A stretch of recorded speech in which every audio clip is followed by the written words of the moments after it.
you got to win the midterms. Because if we don't win the midterms, it's just going to be, they'll find a reason to impeach me. I'll get impeached. Donald Trump's own words, delivered casually to Republican lawmakers, reveal more truth than perhaps he intended. He doesn't fear impeachment because he believes he has governed lawfully. He fears it because impeachment remains one of the last constitutional tools capable of restraining a presidency that increasingly rejects limits altogether.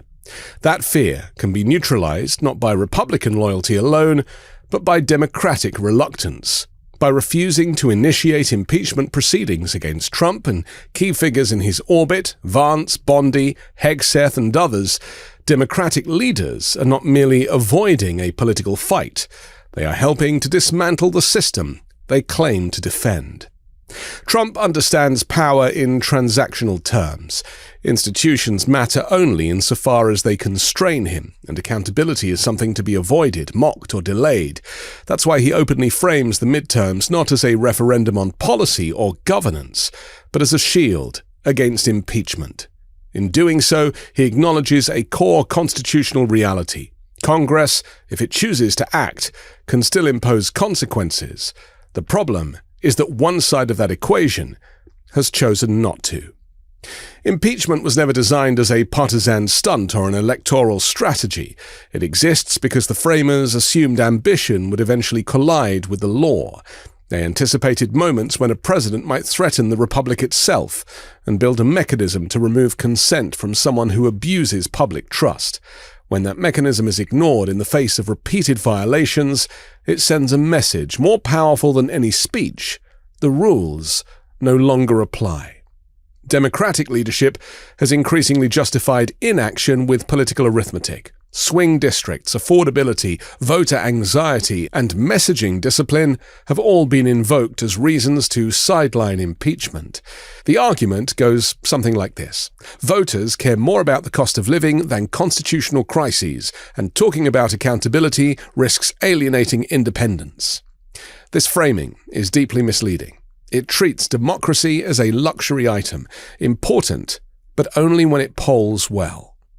Authoritarianism doesn't arrive by cancelling elections overnight. It advances through erosion of norms, of consequences, of public expectations. When a president threatens lawmakers with death for challenging illegal orders, floats the idea of cancelling elections, muses about serving beyond constitutional limits, and openly disparages the public when polls turn against him. I wish you could explain to me what the hell's going on with the mind of the public, because we have the right policy. They don't. They have horrible policy. The issue is no longer a partisan disagreement. It's whether the rule of law still exists in practice. Trump's frustration with public opinion is revealing. He assumes that if the public disagrees with him, something must be wrong with them, not with his governance. This mindset is incompatible with democratic leadership, which depends on accountability to the people. Yet instead of confronting this authoritarian impulse head-on, Democrats have largely chosen to manage around it. They criticize, fundraise, and warn, but stop short of using the constitutional tools available to them. This refusal has consequences. It normalizes abuse by treating it as background noise. It teaches the public that even extreme violations may be met with a strongly worded letter, cautious statements, rather than decisive action.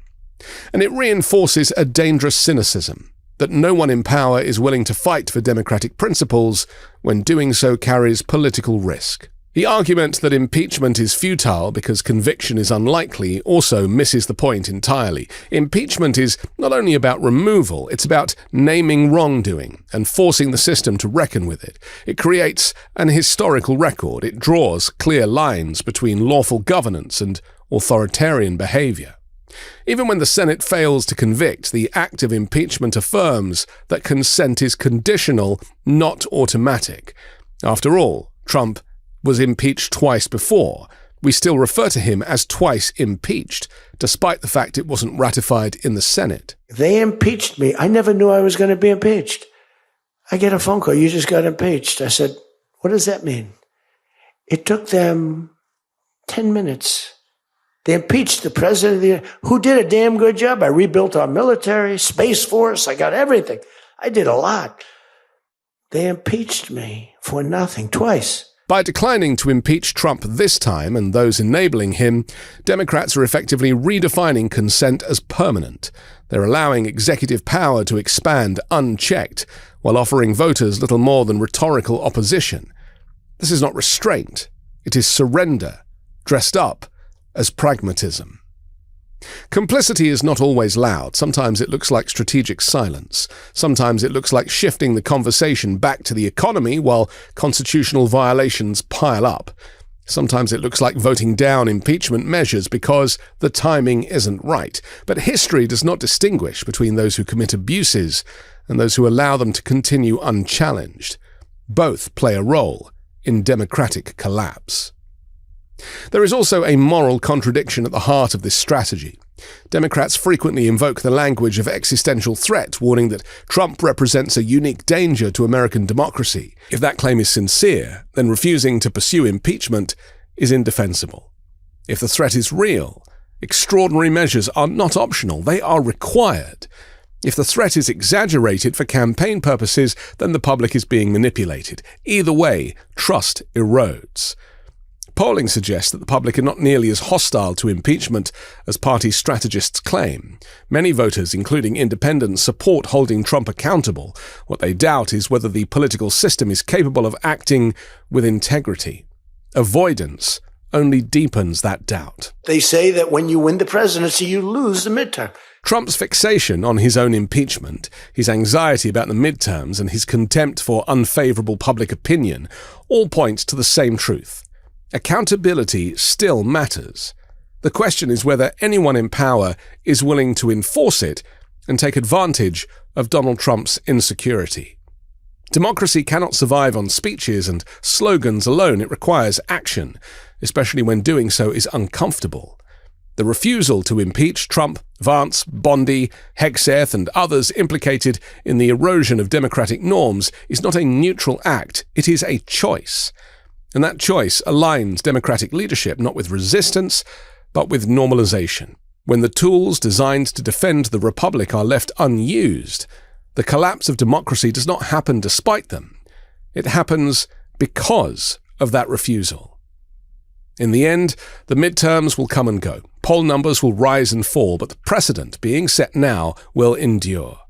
If a president can openly threaten elections, intimidate opponents, and dismiss public opinion without facing impeachment, even when his private army are executing American citizens on their very streets, then consent of the governed becomes a slogan rather than a reality.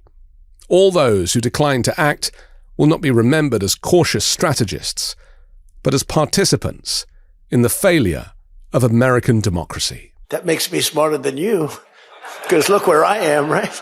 I'm Anthony Davis. You can find me on the 5 Minute News YouTube channel and podcast, on Wednesdays co-hosting Uncovered, and on Sunday on The Weekend Show with MeidasTouch.